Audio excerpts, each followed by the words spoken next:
Skipping a paddle raiser doesn't actually make your event more comfortable, it makes it far less successful.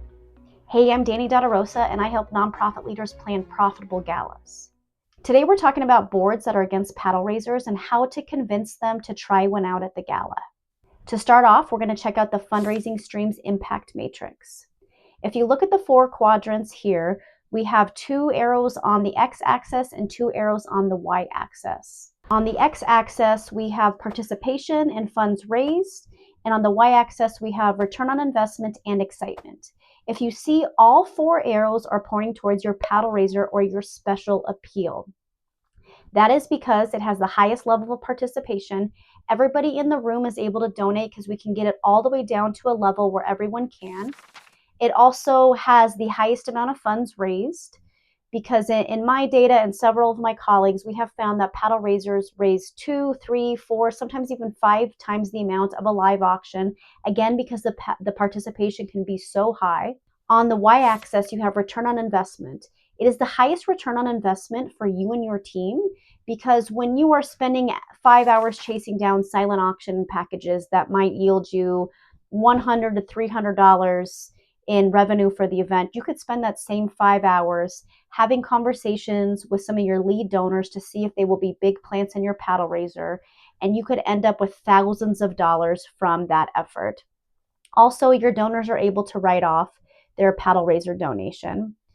It also has the highest level of excitement, because when you are at a gala and you want the organization to win and you believe so deeply in the mission, and you just hear these paddles going up over and over and over at $50, $100, $5,000, $10,000, whatever the amount is, you start to get really excited that the organization is winning. Now, when we choose to not have a paddle raiser at an event because we think it's going to be awkward, we don't want to put pressure on our donors, or whatever the reason is, we are sacrificing thousands of dollars by making that decision. And we're also removing the highest ROI income stream for our team. If you think about the Fundraising Streams Impact Matrix, I want you to think about building a campfire. If we were to focus on the live auction, the additional fundraising like the wine pull, the ring toss, and the silent auction, it's like throwing a bunch of twigs and pine needles and trying to get a big fire to catch. If you get a big dry log and you catch that on fire first, everything you add to it is going to make the fire bigger. Your paddle raiser is that big dry log. If we don't prioritize that in one of our galas, we're never going to see the fundraising success that our mission truly needs, and the 500 hours plus that it takes to plan a gala do not become as profitable or as well spent if we are not maximizing the giving in the room by offering a paddle raiser. When it comes to a paddle raiser and board members, what I often hear is that they don't want to have a paddle raiser because they think it's going to be awkward. They don't want to pressure the donors and guests. And ultimately, it's because they care really deeply about the guests that are there that night. A lot of them might be friends of theirs that they invited, or longtime volunteers they've always known, or maybe they've gone to other events and paddle raisers where they felt it was really awkward during the paddle raiser, so they don't want to offer one.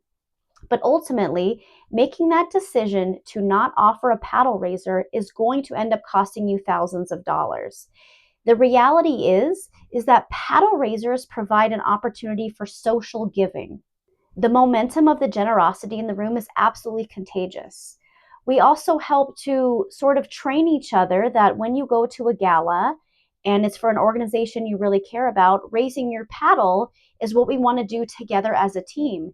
You know, I'm a mother, I have 2 kids, I own a business. Maybe I look across the room and I see a friend of mine or an acquaintance of mine who's also a mother, who has kids around the same age as mine, and she also owns a business. And I see her raise her paddle for $500, and I think in my mind, you know what? I can also raise my paddle for $500. We helped to validate to each other that the cause and the organization and the mission that we're there to support is a really great investment. We see so many other people investing along with us. It makes us really excited to be a part of it, and it makes the mission seem very viable and like something that is going to be really well funded because of what we're all doing in the room together. Ultimately, what I have come to learn is that when it comes to galas, anonymity is the enemy of generosity and fundraising. You will never raise as much money asking for people to donate just through a QR code or to put a check in an envelope. You're never going to raise as much money by having these really passive, quiet asks. It's these courageous asks that really can help you raise transformational money for your mission and your organization. I have worked with countless organizations that were nervous about adding a paddle raiser, but we still did it anyway. And what I have come to find is that when you do add a paddle raiser, you will be absolutely shocked and surprised and excited by the amount of large donations that you're going to get just because you asked and just because you offered it in that way. I can't tell you how many times we have done a first time paddle raiser and we've gotten large donations like $10,000 that we were never expecting. The beauty of this too is that after we have done a paddle raiser in your room, we truly reveal the resource capacity in your room, and it gives you a list of donors that you're able to intentionally and thoughtfully steward after the event. Here's what I'd like you to remember. Paddle raisers are the highest return on investment fundraising stream in your gala. When you decide to remove them, you don't create comfort in the room, you remove a lot of impact and potential generosity. I also want you to remember that your board members, they're typically deeply caring about your guests, and that's why they don't want to make things awkward or put a lot of pressure on them.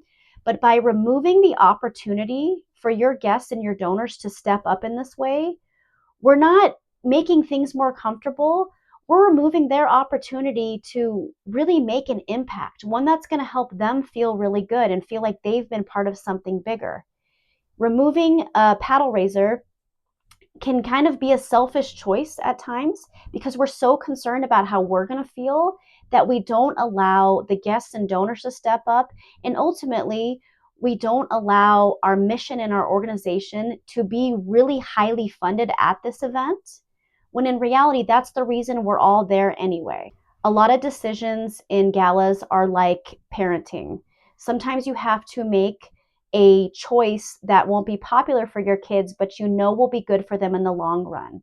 That is what making sure you offer a paddle raiser at your gala, that's what that is akin to, is making sure you offer a paddle raiser at your gala ensures you're going to make the highest profit possible at your event, which in the long run is going to be better for your organization, your mission, and the people or animals that you serve. If you can identify with anything I've said, that you have a board that tends to feel this way, or you've been trying to convince them to add a paddle raiser and they won't, let me know in the comments. I'm curious to hear more about your challenges, your struggles, or maybe some of the successes you have had adding a paddle raiser. And as always, if you want more practical gala strategy tips sent to your inbox, go ahead and subscribe to our newsletter. We hope you have your most profitable gala yet.